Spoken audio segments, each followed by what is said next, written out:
I'm Mehta, Editor-in-Chief Breaking Defense. I'm here with Justin Katz, he's our Naval correspondent.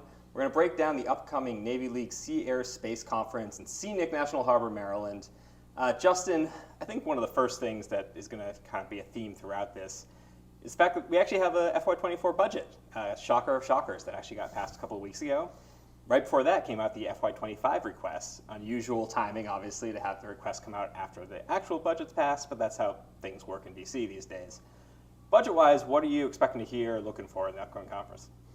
Yeah, so this year, because the budget came out when it did, Sea Airspace is really going to be the first opportunity that Navy officials have to kind of present the public with their narrative of the budget. We obviously had the budget rollout at the Pentagon, but that's pretty condensed, and we're only getting a snippet of the Navy's major overview. Now that we're going to have the Secretary, the Chief of Naval Operations, the Coast Guard, the Marine Corps, all in the same place, we're going to get a much better sense of some of the smaller details for shipbuilding, for unmanned, for electronic warfare, getting a sense of the entire budget.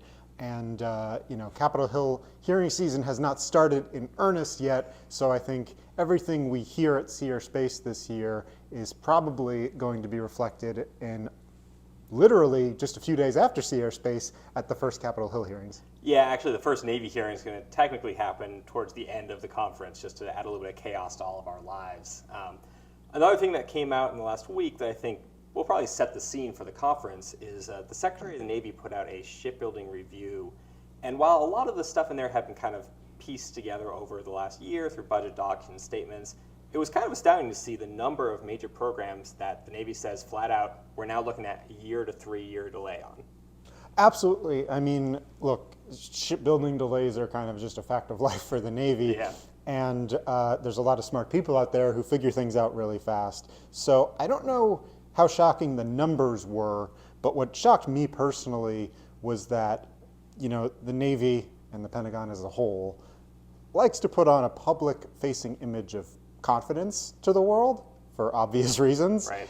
And letting everybody know that your most important shipbuilding programs, and that's not an understatement, the list of programs we got on this shipbuilding review were the Navy's most important programs. Most of them are delayed by 1 to 3 years. That's a staggering admission for the Navy to make. What was even more staggering was during our press conference with the Navy, officials were pretty blunt that they don't really have all the answers right now, which again might not be shocking from a surface level, but this is not the image the Navy likes to portray about its shipbuilding programs, generally speaking. Yeah, so it's going to be interesting to see how they portray that and spin that over the next couple of days. One other aspect that caught my attention when we were looking at the schedule was there's a lot of international presence at the show this year. There's a NATO panel at the end of day one. There's a couple of different AUKUS events that are kind of getting main stage play here. I guess, what are you looking at from an international angle? So I think the biggest international story for the Navy this year and probably for the foreseeable future is going to be AUKUS. That's the Trilateral Security Agreement between the United States, the UK, and Australia. Pillar 1 is mostly about submarines for Australia, so I don't think there's going to be a lot of external factors on that. That's going to be kind of an internal affair to, the three navies. Mm-hmm. However, Pillar 2 is about advanced technology, and there's been a lot of speculation in these past months about which countries might be able to get involved with Pillar 2. I'm thinking about South Korea, I'm thinking about New Zealand, I'm thinking about Japan.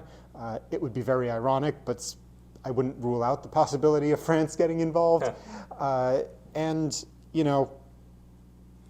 think Navy officials are definitely going to get questions about those possibilities. My expectation is that Navy officials are going to say, international partnerships are always important to us, and we're always going to be considering it, but right now we're still building up AUKUS and making sure we have everything, ready to go for the future.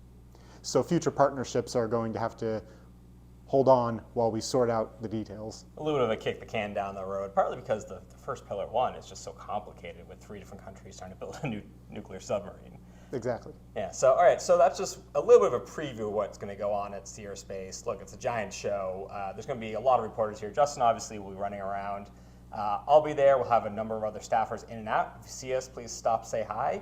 And we certainly encourage everyone to keep locked in on breakingdefense.com, where we'll be putting up stories throughout the whole show. Thanks for watching. We'll see you there.